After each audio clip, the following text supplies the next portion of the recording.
Sports Gaming. You are watching Beterbiev versus Bivol post-fight show. So first of all, before I even go into the post-fight and reviewing all the fights, I want to give a massive shout out to the Fight Pain. Oh no, the Pain Game. Sorry, gotta give them a shout out. Shout out to my brother there, Travis J. For those of you who don't know who Travis J is and the connection to BWTM Sports, Travis J and myself, back in the day, around the time where Mayweather was going to fight Pacquiao. If you go on my channel, he did a Mayweather parody. So we did a whole interview with he's doing Mayweather. He does a very good Mayweather impersonation. But Travis J is a comedian. Like, he actually is a stand-up comedian. He's got his own show as well. But shout out to him.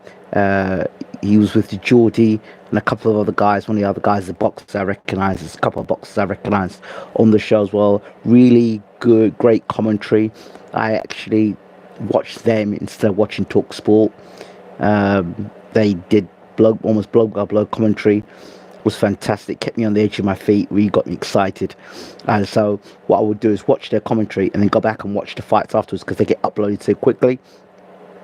There isn't really much point buying pay-per-view when you're getting the pay-per-view uploaded, every fight uploaded within five minutes, or as soon as the fight is over, it's uploaded on YouTube.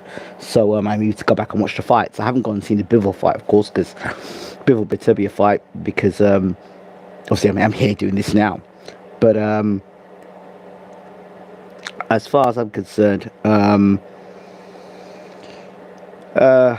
do I start? Let's start with the elephant in the room. I warned you all about Ben Whittaker. I warned you about him. I told you this dude is not the real McCoy. And shout out to my boy Liam Cameron, right? He was, as I say, giving it to him.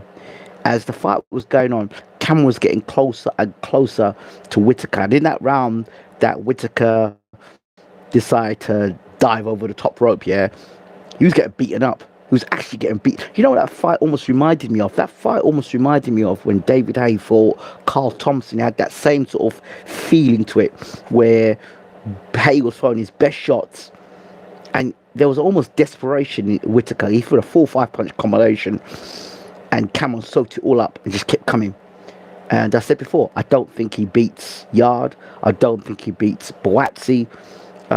He's got problems. He's got serious problems. Do you know what I mean? Because Cameron at the point was almost starting to walk him down and land shots. And he was landing shots. At one point, he landed a right hand or left hook and spun Whittaker around. I warned you all already about Ben Whittaker, that he ain't ready. And hyping him up the way people are hyping him up, he's got a problem. He's going to have to get back in there. Liam Cameron needs to get that rematch with him as soon as possible. But now he's out injured, so he's going to have to come back and fight again. He might swerve that Liam Cameron fight, to be honest, because Cameron was going to beat him. Cameron was on the way to beating him. So all you people out there that were saying, "Oh, Ben Whittaker's going to blow him out," he ain't that guy. He ain't that guy. He's just not that guy. He's not that guy, Ben Whittaker, and I don't think he'll ever be that guy. And if you remember what I said to you about Ben Whittaker, go back and look at what happened to him in the amateurs. When he was in the Olympics, the guy stuck it on him, and that's why he lost. And again, I believe Ben Whittaker's that kind of guy. So when you stick it on him, and why did he come out boxing the way he came back? How come he didn't come out showboating? Why didn't he come showboating for this fight? As he knew Cameron would have stuck it on him, and Cameron did stick it on him. So Ben Whittaker needs to take some time rehabilitating from the injury, and then after that,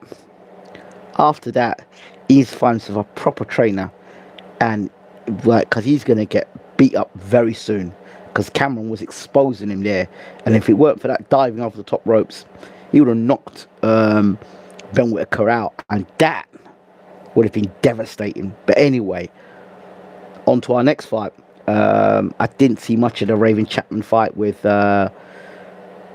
Sky Nicholson, but as far as I'm hearing the reports I'm hearing, it kind of stunk the joint out. It wasn't that great, wasn't that exciting. Jack Massey against Jaya Pattaya. We knew what was going to almost happen there. The levels. I tell you what, Jaya Pattaya is going to be a dangerous heavyweight. That guy's going to be a dangerous heavyweight. I think, me personally, if I'm Jaya Pattaya, I could step up now. I step up now and try and fight Alexander Usyk. That guy, I'm telling you now, Jaya Pattaya is going to be a serious heavyweight problem, because it's not about the size of the man. He's got dog in him. He's got speed. He's got power. He's got a good chin. He's got the right size on him for a heavyweight. And he's gonna. From what I heard, he was beating the pants off for Tyson Fury in sparring. So a size sparring and fights are two different things. But I think Jay Pattaya is gonna be a dangerous heavyweight. Dangerous heavyweight. You know, he might clip at cruiserweight, but I think he's going to be a very dangerous heavyweight. And if, you know, because then cruiserweights see the punches coming so much, heavyweights only see one sort of speed. Jay Pattaya is going to bring speed and power and menace and seriousness. He's an intense guy, and I like the way he trains. This guy is going to be heavyweight champion of the world. Jay Pattaya, I'm telling you now. So, yeah. Fabio Wardley against our friend Fraser Clark. I warned you about that fight as well. I told you about Fraser Clark and rematches, and I said to Uncle Bashir said, yeah, it's going to be a good fight. I said, no. Wardley's going to jump on this guy and get him out of there. Wardley's going to jump on Wardley will jump on Clark and get him out of there. And what do we see tonight? Wardley's a different class. I said this, and people don't believe me. I hope they believe me now about Fabio Wardley, yeah?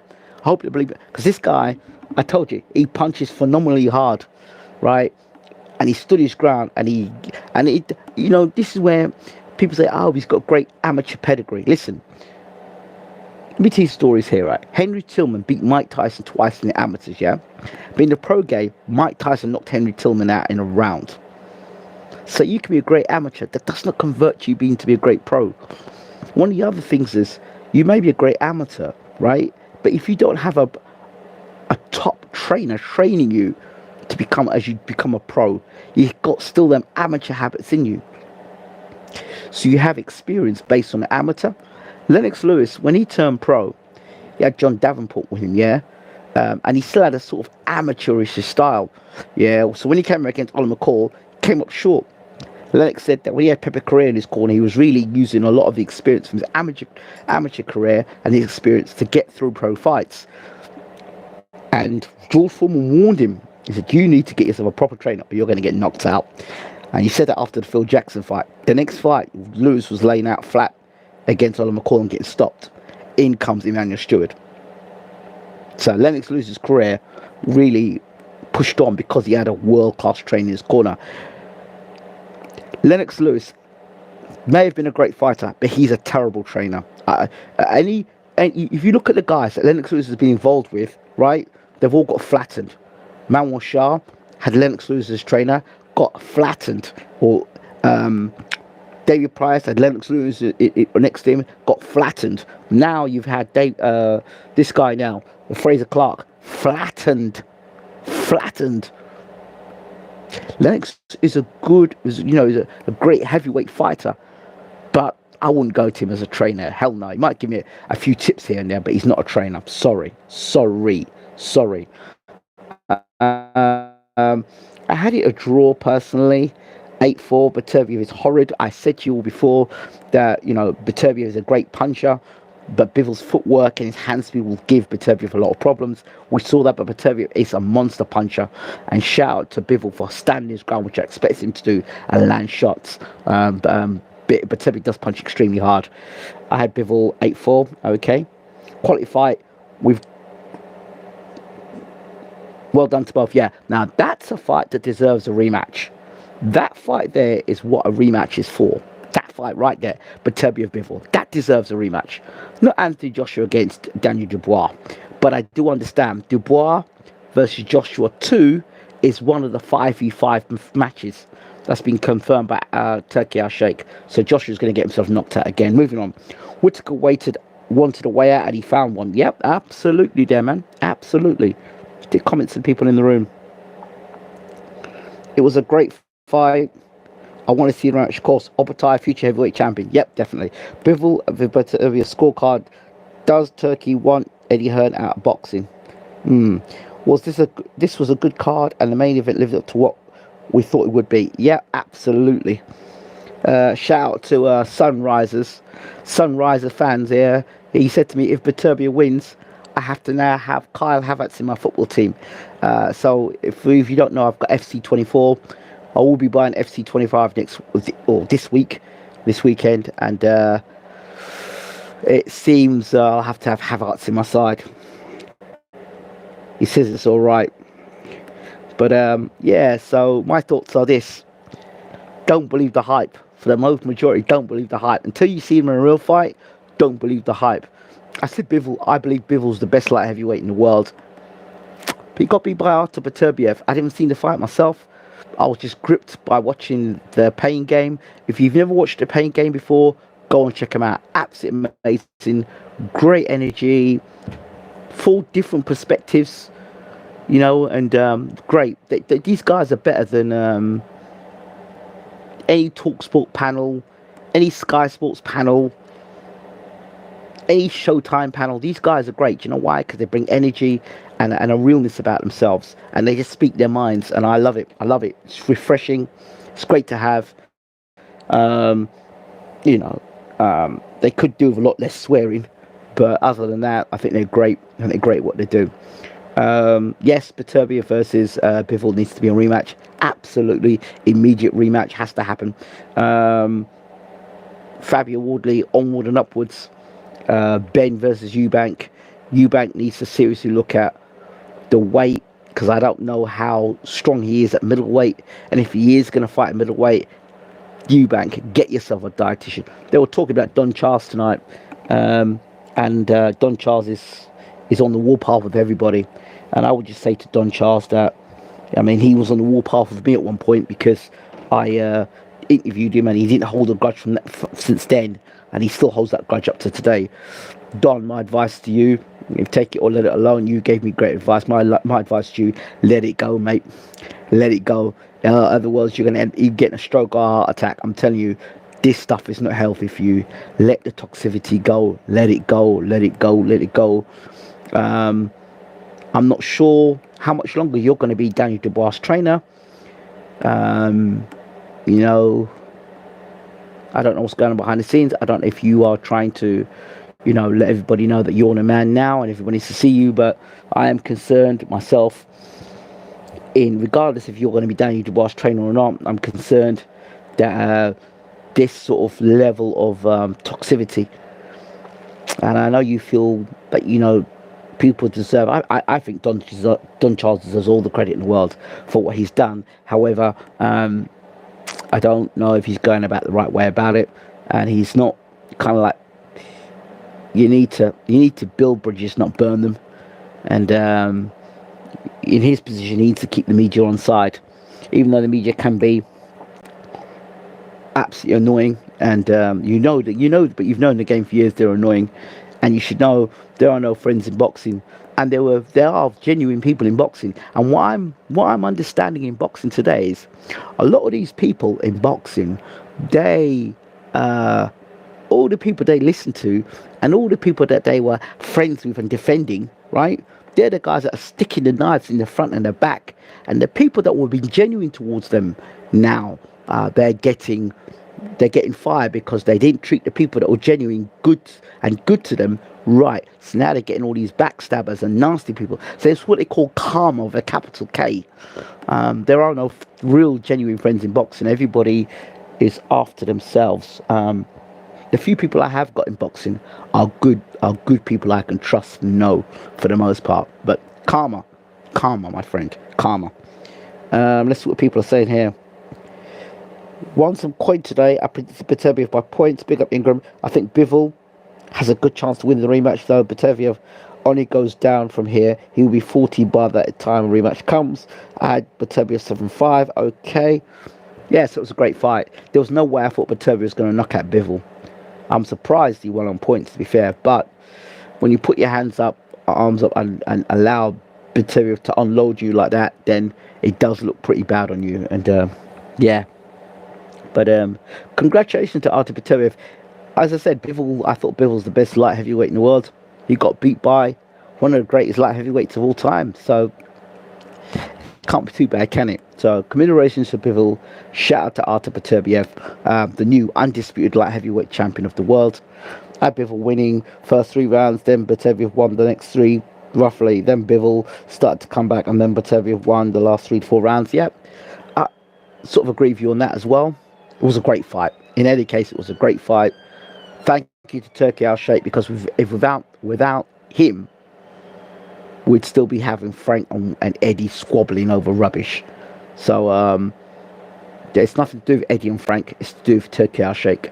So no credit needs to go to Frank and Eddie. It needs to go to Turki Al-Sheikh, because without Turki Al-Sheikh and the Saudi money, we would not be seeing these great fights. So they're just the promoters that happen to have the fighters, but ultimately Turki Al-Sheikh's we got thankful.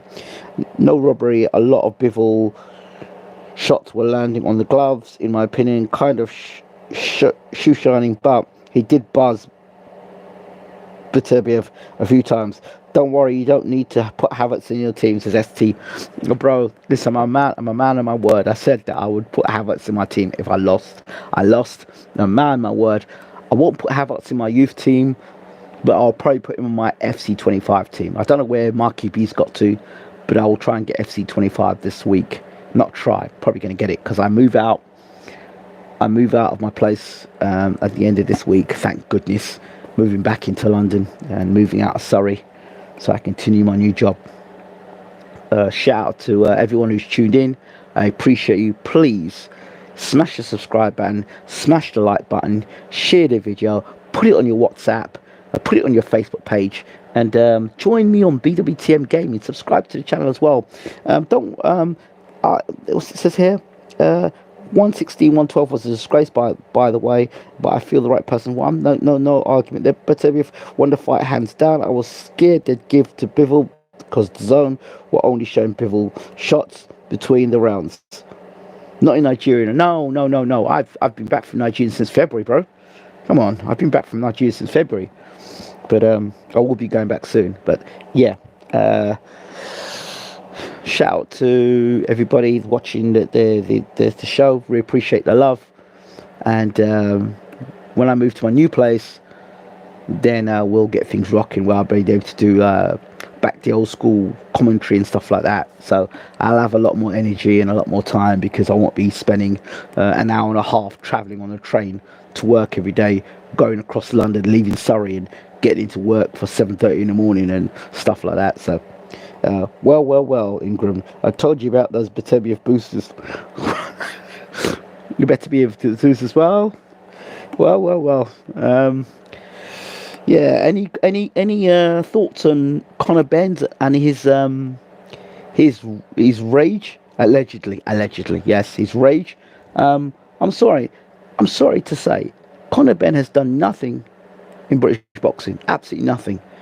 He's not won a British title. He's not won a Commonwealth title. He's not won a European title. He's not won a world title.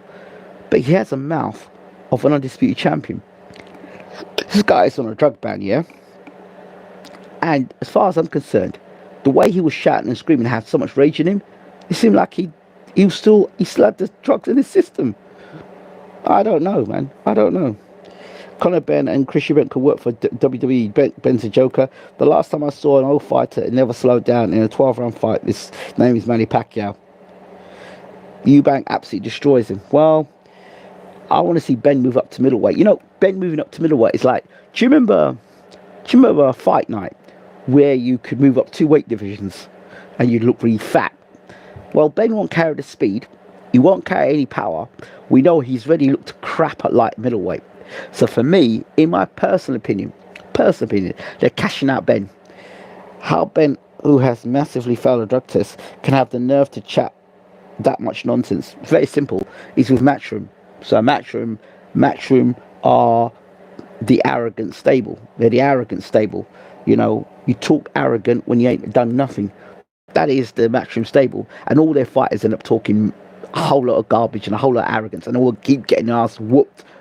So it's just another one. They're cashing Ben out. You know why they're cashing Ben out? because they've seen Ben in that the two fights he had at light middleweight, yeah, and he looked terrible at light middleweight. So he doesn't carry the weight well at light middleweight. So they've got to cash him out, because at welterweight he's going to get starched, and light middleweight he's going to get starched. So what are they going to do with him? They got a dud, so they've got to do something with him. So stick him up at middleweight and let him fight against Eubank Jr. And if he gets starched by Eubank Jr., it don't matter. He fought at middleweight; it was too big. It was too big, so he moves down at weight. So it's the whole Kell Brook thing all over again, isn't it? Eddie wearing fancy glasses that he doesn't need to wear. So ego. Well, that's what I'm saying. As soon as he fights someone decent, he gets starched. Yeah, we know that. We know it's coming, and Matchroom know it's coming as well. So they want to get their money. They want to get the maximum amount of money as possible out of Ben. So if he loses, at least they're getting their investment back. And Ben v Eubank is the biggest fight possible. Listen, he's not fighting Devin Haney, right? He's not fighting Devin Haney. He's not fighting Boots Ennis. Are you serious? He's not fighting Gervonta Davis. For what reason? What's Gervonta going to fight him for? For what? What exactly is Gervonta beating? He's not beating a British champion. He's not beating a Commonwealth champion. He's not beating a European champion. He's not beating a world champion. So what the hell level is Ben? The last time I saw Ben fight, he was getting dropped by an area level champion, or a guy at area level. So Matchroom need to make their money back on Ben. That's what I've said. Ben has lost Matchroom money in these past couple of years. Yeah, so they need to get that investment, and the biggest investment is Eubank Jr. I also sense that because Eubank has said what he said, there is a mark on his back. They want him beat so bad. Frank, Eddie, they all want him beat really bad. And you've got Ben Shalom in the mix of all that now. So, you know what Ben Shalom needs? Ben Shalom needs a big arm around him. Do you know what I mean? Like a big brother. I've said it before. Like I won't say a Don King, but he needs an arm around him. Imagine if Eubank just turned the cold shoulder on Ben. I know he wouldn't, because there's a lot of money, but it would be funny if Eubank didn't entertain the fight. It would be funny. It would be really funny. Yeah, Eubank is not safe at middleweight. He needs to move up to super middleweight. If he's not going to move up to super middleweight, he needs to, Chris, you need to get yourself a dietitian, you arrogant sod. I don't mean you're arrogant meaning like the way you carry yourself, but you're arrogant believing and thinking that you can fight at elite level without having a dietitian. Bro, be a professional. Get yourself a dietitian. Get yourself a dietitian. Get yourself a dietitian. I don't hear nothing out of your mouth about unless I get a dietitian. And please don't be around Jonathan Banks. Please, I beg you. Jonathan Banks does not progress any fighter. Any fighter that's with Jonathan Banks regresses and gets beat. And I can give you a list of fighters that he has had, and he's regressed them, and he's ended up getting fired. So remember with Cecilia Brækhus? Cecilia lost 2 fights in the bin. Golovkin looked terrible. Forget Jonathan Banks as a trainer. Weight training with 2 days before the fight. That's the crappiest. As father used to do. His father used to do it. Remember when father fought a guy in South Africa? He did the same thing. He starved himself for 2 days. Starving himself. The British Boxing Board of Control, once they heard that, should stop Eubank fighting. I should literally step in and say, right, you are a liability to us. Because if anything happens to you in that ring, and we heard the fact that you have been dehydrating yourself for 2 days, or you've not been eating for 2 days, that's not healthy. That's not even a healthy way. And it's not like Eubank hasn't got money. Eubank's got money.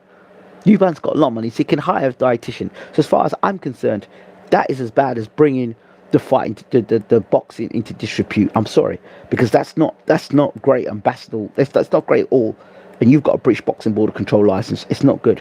What's the benefits of this? Surely he does it for a reason. He does it for a reason because he's tight-fisted and he's not educated. That's why. Eubank used to do it as well. His dad used to do it, father like son.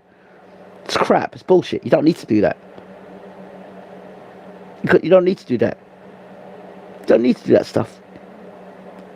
But they think it's best. I don't think so. Anyway, let me get out of here before I keep talking more. And by the way, shout out to my boy Tony Cisse. Much love to you, Tony. Love you so much. You're a great man in boxing. I want to give a shout out to Peter Fury, great man in boxing as well. Always says it as it is. Much love to Peter Fury as well. And of course Eugene, and to all you out there who've supported the BWTM. brand over the years, from Bayloric TV to BWTM Sports. Thank you so much for the love. I appreciate you so much.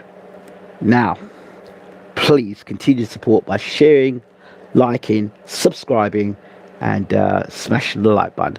I'm out of here. I'm Ingram Jones, and I'm out of here. Thank you so much, and have a great night. Thank you, Turkey Al Sheikh, for bringing us the fights that we want and that we need, and to progress boxing. Thank you, thank you, thank you, and thank you for a great night of boxing. UNC, who wins? What do you think? You're a legend. Thank you, ST. And I think for that, I should give the fans what they want and do an hour of football. I think I'm going to do that. Good night.